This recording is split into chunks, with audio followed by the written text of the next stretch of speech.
Good morning Kaibonatics! So welcome back sa ating YouTube channel. So for today's vlog mga Kaibonatics ay share ko lang sa inyo yung isa sa mga katotohanan kapag nag-alaga ka ng o nag-breed ka ng San Conur. So bali kapag ikaw ay nag-breed ng San Conur at napaitlog mo sila at napaanak, hindi yun nangangahulugan na kumbaga parang happy ending yung kanilang breeding. So talagang ito yung isa sa mga katotohanan na talagang madidismaya ka rin dahil meron silang ugali na i-share natin sa vlog natin ito, na kung ikaw ay mag-aalaga ng ganito o magbe-breed ay hindi na mangyayari sa iyo ito. Kumbaga, hindi mo na abutin pa yung ganitong senaryo. So, i-share na natin. So, bali ito nga, dahil nag-breed tayo ng San Conur, nag-egg sila. Then, after nilang nag-egg, ito na, napisa na yung mga egg nila. Then, after no, yun nga, nandun na sila sa feeding process. So, pinapakain na nila yung mga yung mga inakay nila. So happen na ito na nga, pagpatak o pagdating nila ng ika 3 weeks old, itong mga San Conur natin na babies, yun na nga, pinatay nila yung ibang mga mga anak nila. So meron sila naging 3 anak. Bali pinatay nila yung nauna, yung 2 panganay na anak nila. At buti na lang kamo, naagapan natin na may natira pang isa. So happy pa rin paano na dahil may natirang isa na anak nila. So kung nagkataon, talagang olats tayo dito. Pero yun lang yun nga yung share ko sa inyo, na pagpatak ng mga ika 3 weeks, yung talagang medyo may balahibo ng tumutubo sa mga inakay ninyo ng San Conur, ay kunin nyo na. Talagang i-handfeed nyo na.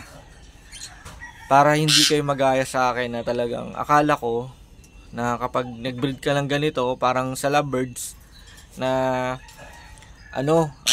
hanggang lumaki, hanggang magkabalahibo, hanggang sa lumabas dun sa nest box yung inakay. Akala ko ganun sa San Conur, hindi pala. So bali, isa ito sa mga katotohanan na dapat maagapan ng mga future breeders ng ganitong ibon. Na yun nga, pag tumubo na yung balahibo nila, yung parang tinik-tinik pa lang na pausbong pa lang, kunin nyo na yung mga inakay. Yung mga inakay nila. Kasi nga, yun nga, papatayin nila. So iba pala yung mga breeder ng San Conur na nasa captivity. Kapag ganun pala, pinapatay talaga nila yung mga mga inakay nila. So hindi natin alam, baka sa wild hindi naman ganoon ang behavior nila. So yung marami rin factor siguro, dahil sa kadahilanan yun nga, baka may mga predator na mga umaali-aligid dito sa ating kulungan. Baka may mga daga or mga pusa na maaaring nakapagbulabog din sa kaya naman parang sa African lovebirds, pinatay nila yung mga inakay nila. So kagandahan na lang, naagapan ko siya at merong natirang isa na anak, at inahanted ko na ngayon yung anak nila para hindi na humantong sa mapatay pa nila. So hindi ko na binidyohan o pinicturean yung picture ng mga inakay nila, kasi nalulungkot talaga ako kasi dalawa na, lalaki na yun, sayang talaga, nanghihinayan talaga ako. Pero sa kabila nun, Kaibonatics, I mean yun nga, may natira pang isa. Kahit papaano, masaya tayo kahit konti na yun nga, nagapan natin yung isa. So kayo, kapag magbe-breed kayo ng ganitong ibon, mga San Conur, yun nga, ang payo ko, kunin nyo na kaagad kapag naka 3 weeks old na yung mga babies, yung may balahibo na tumutubo. Kasi nga, yun nga, para hindi kayo magaya sa akin na pinatay nila yung mga nila. So yun lang muna yung video natin sa ngayon. So update ko kayo naman doon sa iba pa nating mga alaga na nag-alaga na rin tayo ng ng mga Texas. So bumili rin tayo ng mga Texas.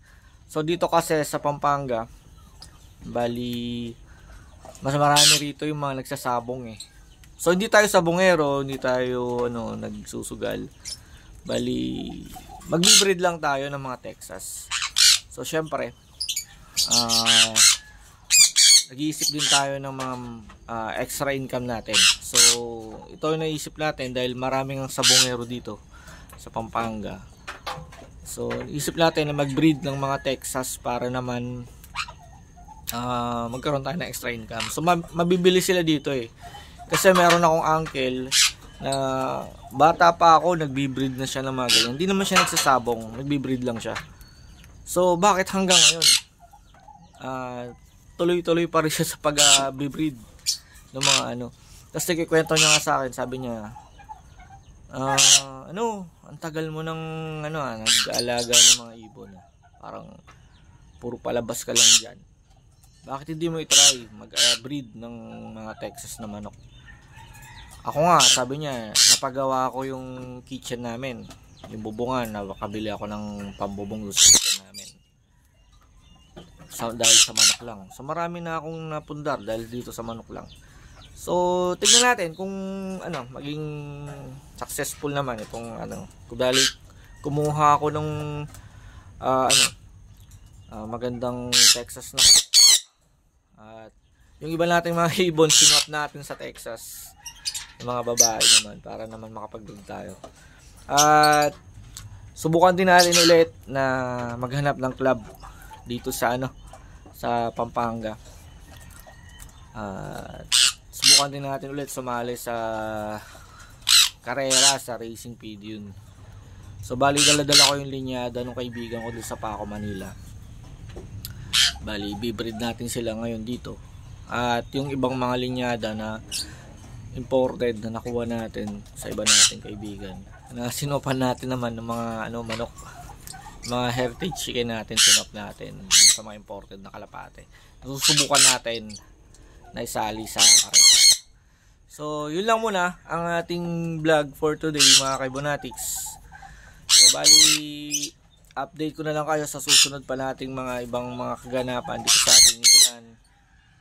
At ayun nga pala, yung ating mga alagang kambing nanganak na. Itong si Diana nanganak na. Ito yung anak niya, baby niya. Ayan. So bali yung mga tupa natin, in-out na natin yung mga 5 pieces na tupa natin. Kasi nga summer ngayon dito sa Pampanga, dito sa Porac. Bali ang hirap nung mga damo ngayon dahil tagtuyot, summer, tagtuyot. Tuyot yung mga damo. Tas ang lalakas nilang kumain ng damo talagang kinakalbo nila yung damo. Hanggang mamatay yung damo talaga. So nalinis na yung paligid dito. So no choice ako talaga kundi out sila kaysa pumayat sila ng pumayat. At hindi naman natin sila talagang masustain yung food nila dahil kailangan meron kang kulong para madala mo sila sa ibang sa ibang lugar para doon mo sila pastulan. So yun nga, wala tayong wala tayong carrier para madala sila sa ibang lugar. Kaya naman in-out na muna natin sila. So nagtira muna tayo dito ng yung pares ko lang na kambing ito. Ito nagkaanak na nga sila. So buti na lang kamo, hindi ko rin na out tong dalawang to kasi gustong kunin din ng buyer. So yun nga, bigla pa lang ng anak, buntis talaga. So okay na rin, at least dalawa na lang sila, hindi sila mahirap kuhanan ng pagkain. So kahit isang sako lang na mga damo pag nagagawi ako ba sa bandang dun sa dike, sa mega dike ng Porac. Doon maraming mga damo doon, mga napier grass. Talagang pinunguha ko sila doon pag nagagawi tayo. So ito yung natin, mga sunflower natin na makulit. Talagang Yung saya ay biglang napalitan ng lungkot. At yun nga, medyo konting saya na lang dahil isa na lang yung natira dun sa anak nila, yung tatlong anak nila. So, paano mga kaibanatics, hanggang sa muli ng ating vlog. At subaybayan nyo ulit yung ating mga update. So, thank you, ingat po kayo, and God bless.